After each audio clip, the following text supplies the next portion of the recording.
શ્યામ કુમારના નમસ્કાર. આજના વિડીયોમાં આપનું સ્વાગત છે. તો ચાલો દરરોજની જેમ આજે પણ મેળવીએ ઉપયોગી જાણકારી, પણ ચેનલને સબસ્ક્રાઇબ કરવાનું ભૂલતા નહીં. જીવનમાં સફળતા મેળવવા માટે પૈસાનું યોગ્ય મેનેજમેન્ટ કરવું ખૂબ જ જરૂરી છે. કેટલાક લોકો ખૂબ પૈસા કમાતા હોય, પરંતુ મેનેજમેન્ટના અભાવે કંઈ જ સેવિંગ કરી શકતા નથી. જો તમે ઈચ્છતા હો કે તમારું બાળક મોટું થઈને પૈસાની કદર કરે, તો આ સંસ્કાર તેનામાં બાળપણથી જ પાડવા જરૂરી છે.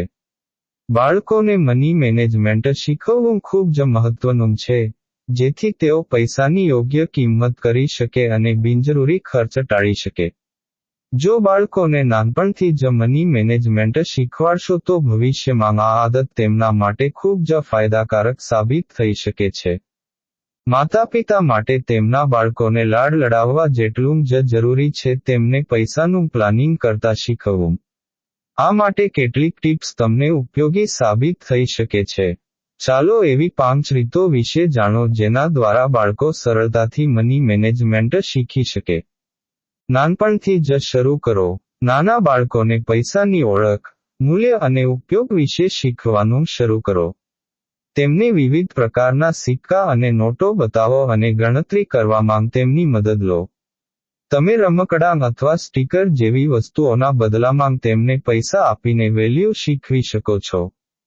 બાળકોને નાનપણથી જ મની મેનેજમેન્ટ શીખવવું જરૂરી. આ રીતે જણાવો, પૈસાની વેલ્યુ હમ દેખેંગે. ન્યૂઝ પોકેટ મની આપો. જેમ જેમ તમારા બાળકો મોટા થાય તેમ તેમ તેમને નિયમિત પોકેટ મની આપવાનું શરૂ કરો. તેમને પૈસા બચાવવા, ખર્ચ કરવા અને દાન આપવા વિશે શીખવવાની આ એક સારી રીત છે.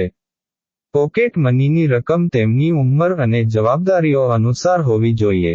બજેટિંગ શીખો. તમારા બાળકને તેઓ તેમના પોકેટ મનીને કેવી રીતે ખર્ચવા તેનું બજેટ શીખવો. તેઓ તેમની આવક અને ખર્ચને લખવા માટે સાદી નોટબુકનો ઉપયોગ કરી શકે છે.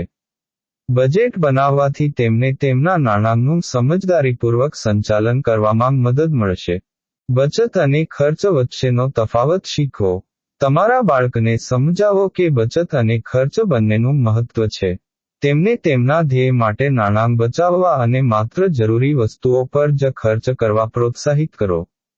તમે તેમને પિગી બેંક આપીને બચત શરૂ કરવામાં મદદ કરી શકો છો. તેમની સાથે ખરીદી કરવા જાવ. તમારા બાળકને કરિયાણાની દુકાન અથવા અન્ય દુકાનોમાં લઈ જાઓ અને તેમની સાથે ખરીદી કરો. તેમને શીખો કે તેઓ કેવી રીતે કિંમતોની તુલના કરવી અને શ્રેષ્ઠ વસ્તુ મેળવવી. તમે તેમને ખરીદીની યાદી બનાવવા અને અનુસરવા માટે પણ પ્રોત્સાહિત કરી શકો છો.